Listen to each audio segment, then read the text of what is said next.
প্রতি বছর লক্ষ লক্ষ টাকা হাতিয়ে নিলেও আমরা চাই শিশু উদ্যানের পূর্ণাঙ্গ এলাকাটি বরাদ্দ দিলে 5 কোটি টাকা পেয়ে 468 ব্যাপারে যথাযথ উদ্যোগ নিলে উপজেলার ক্ষুদ্র কাজটি দ্রুত করা সম্ভব।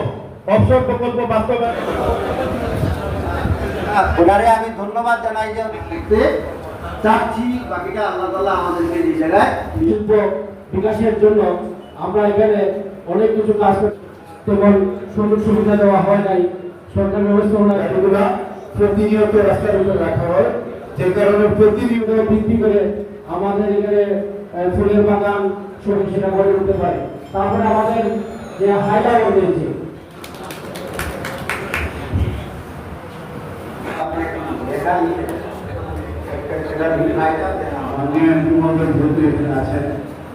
আমি সুযোগ করে দিয়েছেন।